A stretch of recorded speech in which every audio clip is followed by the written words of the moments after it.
Assalamualaikum warahmatullahi wabarakatuh. Perkenalkan, kami dari kelompok 4 akan mempresentasikan tentang larutan penyangga. Mata kuliah kimia lanjut. Dosen pengampu Ibu Fatima Nur Saada, MPD.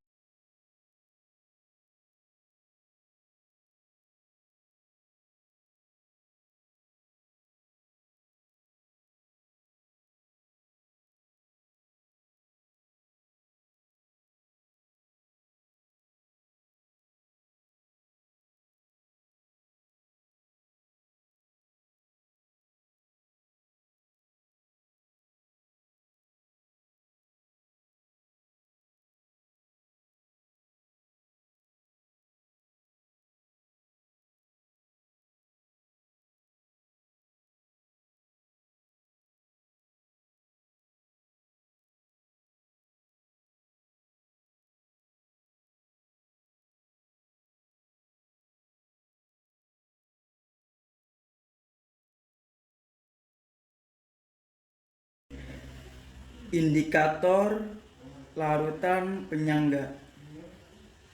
Pertama, membedakan larutan penyangga dan bukan larutan penyangga. Kedua, menjelaskan komponen dan cara kerja larutan penyangga. Ketiga, menghitung pH dan pOH larutan penyangga. Yang keempat, menghitung pH larutan buffer dengan penambahan sedikit asam, sedikit basa, atau pengenceran. Yang kelima, menjelaskan fungsi larutan penyangga dalam tubuh makhluk hidup dan dalam kehidupan sehari-hari. Lalu selanjutnya untuk pengertian larutan penyangga. Apa sih larutan penyangga itu? Larutan penyangga atau yang disebut juga larutan buffer atau larutan datar adalah larutan yang dapat mempertahankan nilai pH walaupun ditambah sedikit asam, sedikit basa, atau sedikit air atau pengenceran. Hal ini disebabkan karena larutan penyangga mengandung zat terlarut bersifat penyangga yang terdiri atas komponen asam dan basa. Komponen asam berfungsi menahan kenaikan pH, sedangkan komponen basa berfungsi menahan penurunan pH. Secara umum, larutan penyangga terbagi menjadi dua, yaitu yang pertama, larutan penyangga asam. Larutan penyangga asam yaitu larutan yang mengandung asam lemah dan basa konjugasinya. Larutan ini mempertahankan pH pada daerah asam, yaitu dengan pH kurang dari 7. Yang kedua ada larutan penyangga basa. Larutan penyangga basa yaitu larutan yang memuat basa, lemah, dan asam konjugasinya. Larutan ini mempertahankan pH pada daerah basa, yaitu pH lebih dari 7. Contoh larutan penyangga asam. Di sini saya akan menerangkan untuk contoh larutan penyangga asam. Ada dua. Yang pertama yaitu campuran asam lemah dengan garamnya. Ada dua contoh di sini. Yang pertama CH3COOH di plus NaCH3COO. Untuk contoh yang kedua yaitu H2CO3 di plus NaHCO3. Untuk contoh yang kedua yaitu campuran asam lemah di plus basa kuat. Sisanya asam lemah. Untuk contohnya yaitu campuran 100 ml CH3 COOH 0,1 m di plus 50 NaOH 0,1 m. Untuk selanjutnya yaitu contoh larutan penyangga basa. Yang pertama, campuran basa lemah dengan garamnya. Contohnya yaitu larutan NH3 plus NH4Cl. Untuk yang kedua, campuran asam lemah plus asam kuat, sisa basa lemah. Untuk contohnya yaitu 100 ml NH3 0,1 m di plus 50 ml HCl 0,1 m. Selanjutnya, dalam ilmu kimia, larutan penyangga dapat dihitung dengan rumus besarnya pH larutan penyangga dari asam lemah dan basa. Konjugasinya bergantung pada besarnya tetapan ionisasi asam tersebut atau Ka. Dan konsentrasi basa konjugasinya adalah amin. Nah, di sini ada rumus yaitu H+ sama dengan Ka dikali nilai Ha dibagi nilai amin sama dengan Ka dikali Ha dibagi amin. Untuk pH sama dengan min log H+ sama dengan pKa ditambah log Ha per amin. Keterangannya di sini Ha itu adalah konsentrasi asam lemah. Untuk nilai Ha sama dengan mol asam lemah. Amin adalah konsentrasi basa konjugasi dan nilai amin sama dengan mol basa konjugasi. Selanjutnya yaitu larutan penyangga basa. Besarnya pH larutan penyangga dari basa lemah dan asam konjugasinya bergantung pada besarnya tetapan ionisasi basa tersebut atau Kb dan konsentrasi asam konjugasinya. Nah, ini ada rumusnya nih, yaitu OH min sama dengan Kb dikali nilai BOH dibagi nilai B+ sama dengan Kb dikali BOH dibagi B+. Nah, untuk POH sama dengan min log OH min sama dengan P Kb ditambah log BOH dibagi B+ sama dengan PKB ditambah log nilai BOH dibagi nilai B+. Untuk keterangannya, BOH itu adalah konsentrasi basa lemah. Nilai BOH sama dengan itu mol basa lemah.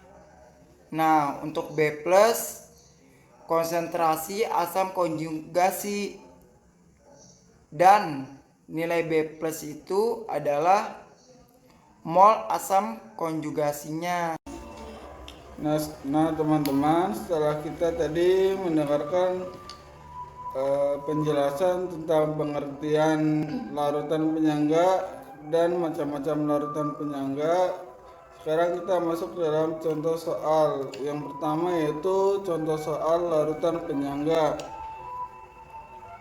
Diketahui campuran 50 ml NaOH sebesar 0,2 mol dicampurkan dengan 100 ml HF sebesar 0,2 mol.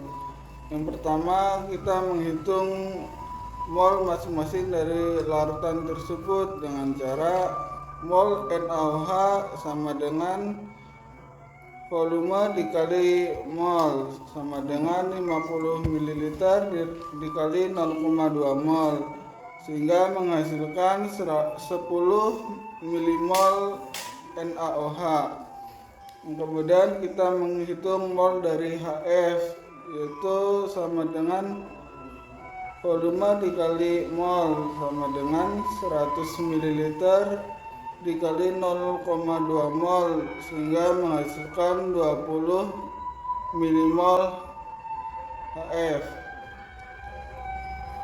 Kemudian kita menentukan zat yang tersisa dari reaksi NaOH ditambah HF menghasilkan NaF ditambah H2O.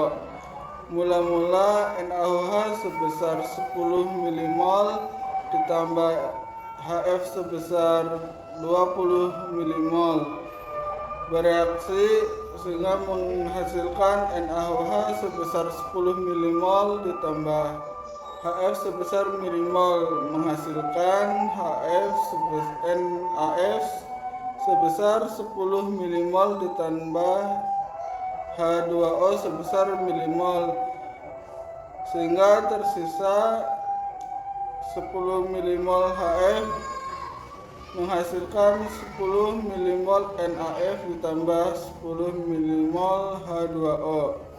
Karena yang tersisa adalah asam lemah dan garamnya, maka campuran larutan tersebut bersifat larutan penyangga asam.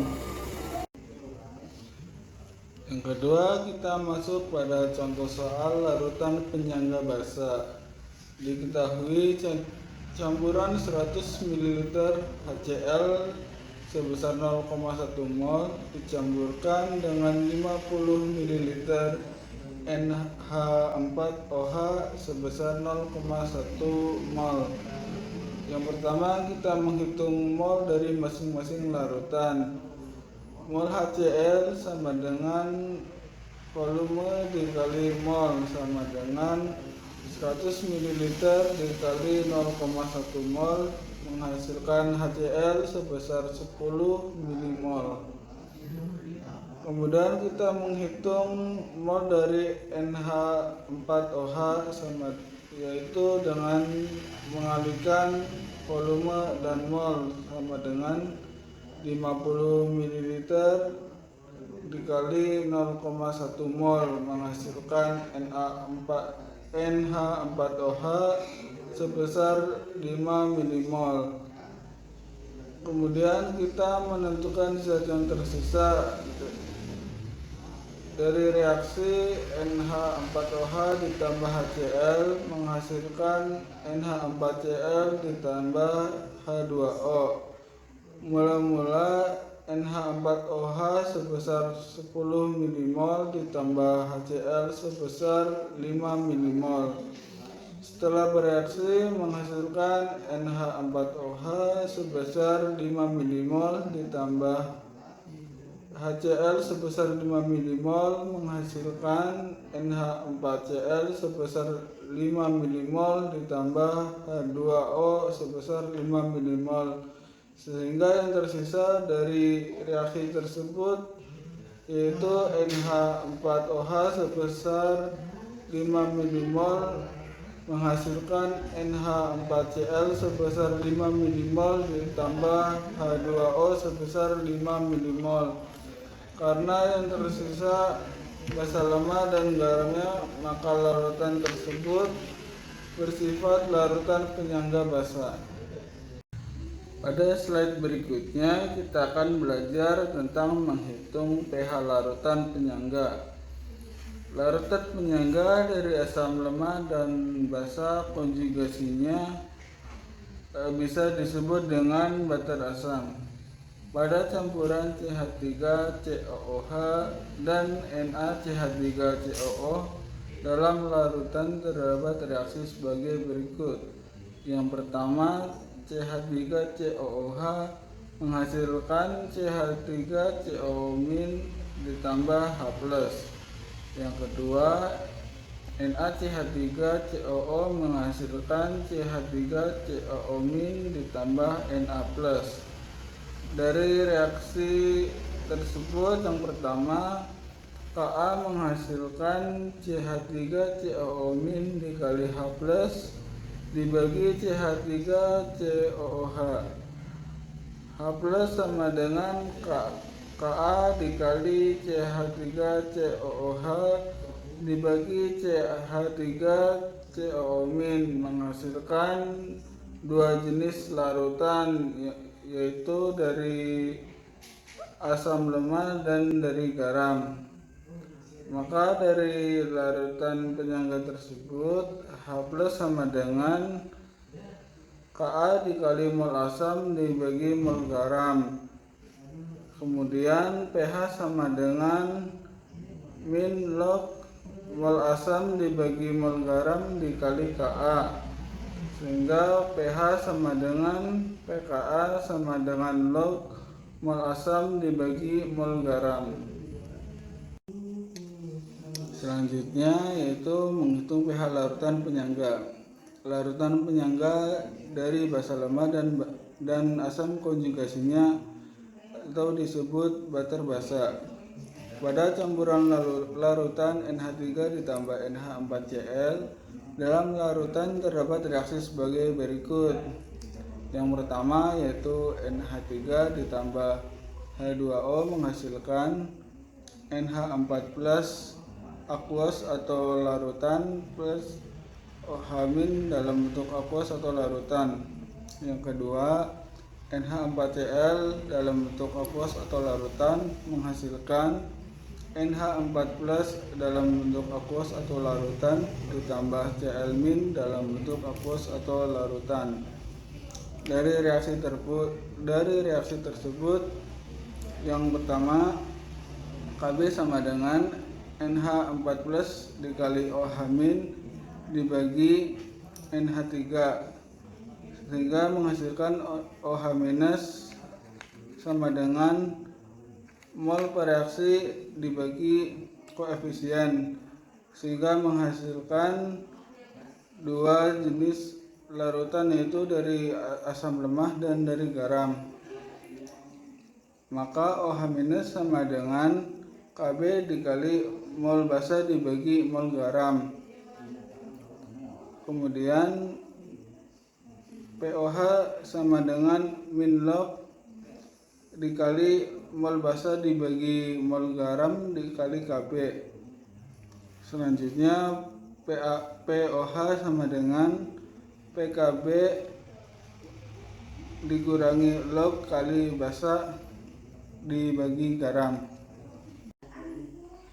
Lalu selanjutnya ada contoh soal 100 ml larutan yang mengandung CH3COOH 0,01 mol dan CH3COONa 0,02 mol dan Ka sama dengan 10⁻⁵. Tentukan yang pertama itu pH larutan, lalu yang kedua pH larutan bila ditambah 0,001 mol HCl. Lalu yang ketiga, pH larutan bila ditambah 0,001 mol NaCH. Lalu yang keempat, pH larutan bila diencerkan dengan menambah 100 ml air. Nah, untuk jawabannya CH3COOH sama dengan 0,01 mol per 0,1 liter sama dengan 0,1 mol.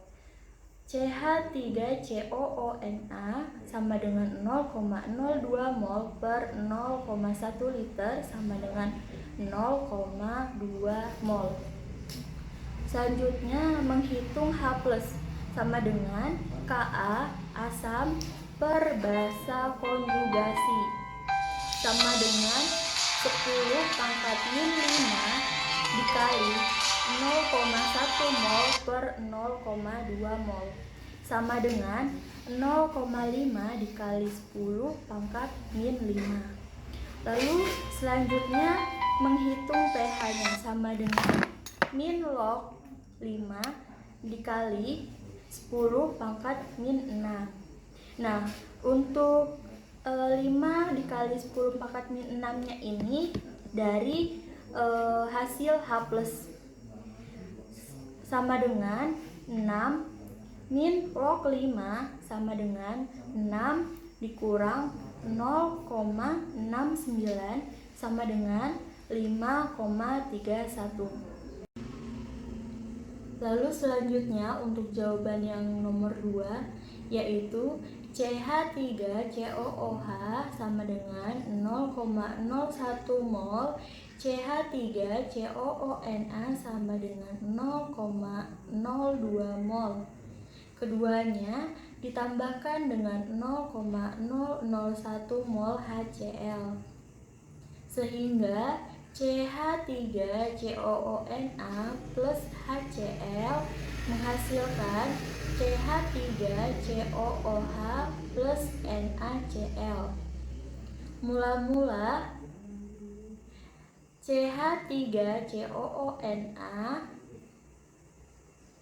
plus HCl sebesar 0,02 mol menghasilkan CH3COOH sebesar 0,001 mol plus NaCl sebesar 0,01 mol.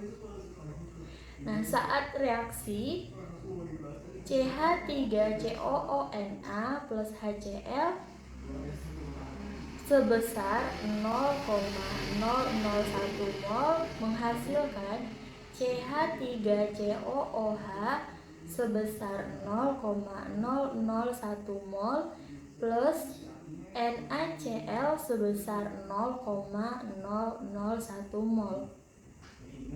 Nah, selanjutnya setelah reaksi CH3COOH sebesar 0,019 mol menghasilkan CH3COOH plus NaCl sebesar 0,011 mol. Selanjutnya kita menghitung H plus sama dengan Ka asam per basa konjugasi sama dengan 10 pangkat min 5 dikali 0,011 per 0,019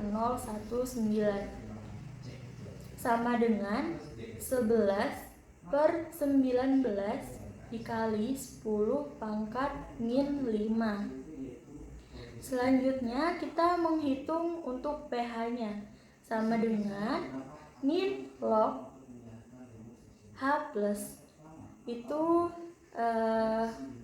menghasilkan min log 5,7 dikali 10 pangkat min 6 sama dengan 6 dikurangin log 5,7 sehingga menghasilkan 5,25.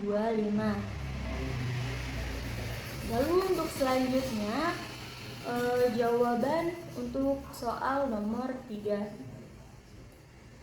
Nah, di sini CH3COOH sama dengan 0,01 mol, CH3COONA sama dengan 0,02 mol. Lalu keduanya ditambahkan dengan 0,001 mol NaOH sehingga CH3COOH plus NaOH menghasilkan CH3COONA plus H2O. Mula-mula CH3COOH plus NaOH sebesar 0,01 mol, menghasilkan CH3COONa sebesar 0,001 mol ditambah H2O sebesar 0,02 mol. Saat reaksi, CH3COOH plus NaOH sebesar 0,001 mol menghasilkan CH3COONa 0,001 mol ditambah untuk H2O nya tidak ada. Lalu setelah reaksi, CH3COOH plus NaOH sebesar 0,009 mol. Untuk CH3COONa nya habis karena 0,001 mol dikurang dengan 0,001 mol. Nah, untuk H2O nya karena yang saat reaksi itu 0, maka 0,02 mol dikurang 0 hasilnya 0,02 mol. Nah, untuk yang H+ sama dengan asam per basa konjugasi sama dengan 0,009 per 0,021 sama dengan 9 per 21 dikali 10 pangkat min 5. Nah, untuk pH nya min log 4,2 dikali 10 pangkat min 6 sama dengan 6 min log 4,2 sama dengan hasilnya itu 5,38. Lalu selanjutnya untuk jawaban yang soal nomor 4, CH3COOH sama dengan 0,01 mol, CH3COONa sama dengan 0,02 mol. Lalu keduanya ditambahkan dengan 100 ml air, maka volume larutan menjadi 200 ml atau 0,2 liter. Untuk H+ nya sama dengan Ka asam per basa konjugasi sama dengan 10 pangkat min 5 dikali 0,01 mol per 0,2 liter dibagi 0,02 mol per 0,2 liter sama dengan 0,5 dikali 10 pangkat min 5. Lalu untuk perhitungan pH nya sendiri sama dengan min log 5 dikali 10 pangkat min 6 sama dengan 6 min log 5 sama dengan 5,38. Untuk selanjutnya saya akan membahas tentang sifat larutan penyangga. Sifat-sifat larutan penyangga sebagai berikut. Yang pertama, pH larutan penyangga praktis tidak berubah pada penambahan sedikit asam, kuat atau sedikit basa, kuat atau pengenceran. Untuk yang kedua, pH larutan penyangga berubah pada penambahan asam kuat atau basa kuat yang relatif banyak, yaitu apabila asam kuat atau basa kuat yang ditambahkan menghasilkan komponen larutan penyangga itu, maka pH larutan akan berubah drastis. Untuk yang ketiga, daya penyangga. Suatu larutan penyangga bergantung pada jumlah mol komponennya, yaitu jumlah mol asam lemah atau basa konjungsinya, atau jumlah mol basa lemah dan asam konjungsinya. Untuk dari semua sifat-sifat larutan penyangga tersebut didapat kesimpulan, yaitu dengan penambahan sedikit asam, sedikit basa atau pengenceran ke dalam larutan penyangga tidak mengubah pH larutan tersebut. Nah teman-teman, pada slide selanjutnya kita akan membahas manfaat dari larutan penyangga dalam kehidupan sehari-hari, baik untuk manusia hingga tumbuhan. Berikut manfaat larutan penyangga. Yang pertama yaitu air ludah sebagai larutan penyangga. Kadar pH dalam mulut harus mencapai 6,8 agar tidak merusak email gigi. Kendati demikian, makanan yang masuk ke dalam mulut dapat mempengaruhi tingkat keasaman tersebut.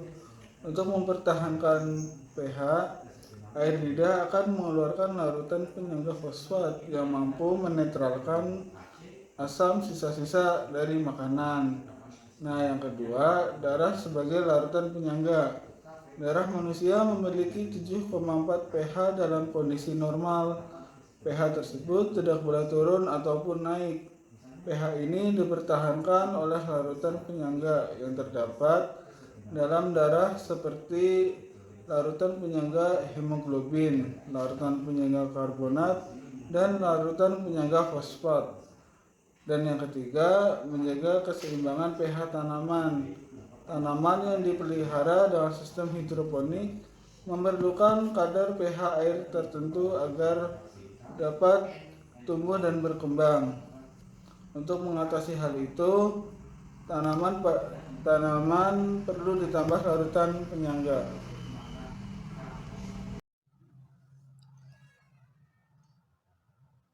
Cara kerja larutan penyangga. Yang pertama ada larutan penyangga asam. Pada campuran CH3COOH dan CH3COO- terdapat kesetimbangan, di mana CH3COOH membentuk CH3COO- ditambah H+. Pada penambahan asam, ion H+ dari asam ini akan bereaksi dengan CH3COO- membentuk CH3COOH bergeser ke kiri, sehingga konsentrasi dari ion H+ dapat dipertahankan. Maka reaksinya akan menjadi CH3COO- ditambah H+ membentuk CH3COOH. Sedangkan pada penambahan basa, ion OH- basa akan bereaksi dengan asam CH3COOH bergeser ke kanan, sehingga konsentrasi ion H+ dapat dipertahankan. Maka reaksinya akan menjadi CH3COOH ditambah OH- akan membentuk CH3COOH ditambah H2O. Penambahan asam atau basa ini hampir tidak mengubah konsentrasi ion H+, maka berarti pH-nya hampir tetap.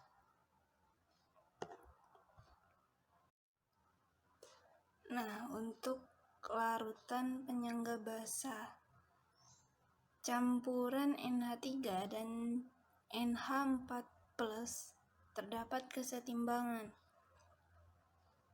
NH3 ditambah H2O akan membentuk NH4+ ditambah OH-. Untuk penambahan asam, ion H+ dari asam akan bereaksi dengan NH3 membentuk NH4+, bergeser ke kanan, sehingga konsentrasi ion H+ dapat dipertahankan, maka reaksinya menjadi NH3 ditambah H+ akan membentuk NH4+. Sedangkan untuk penambahan basa, ion OH- dari basa akan bereaksi dengan ion NH4+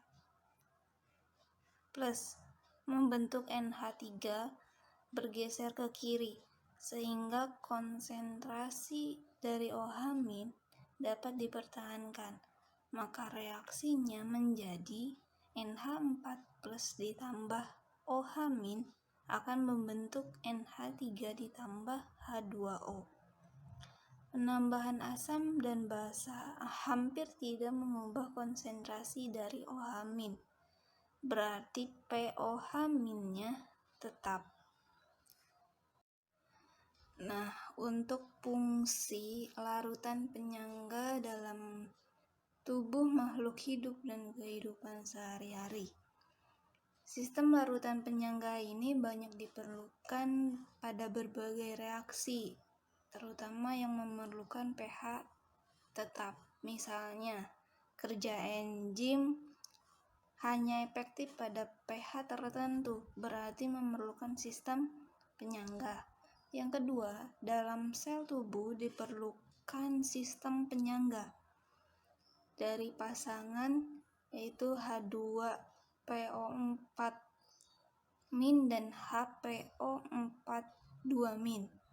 Yang ketiga, untuk mempertahankan pH darah sekitar 7,3 sampai 7,5, diperlukan sistem penyangga dari H2CO3 dan HCO3-.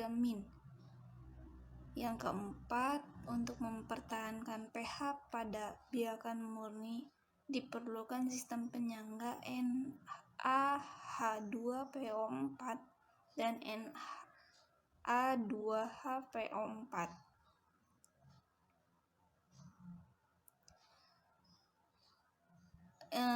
Yang kelima, larutan penyangga digunakan secara luas, misalnya dalam kimia, analisis biokimia, bioteknologi, fotografi, industri kulit, dan jat warna.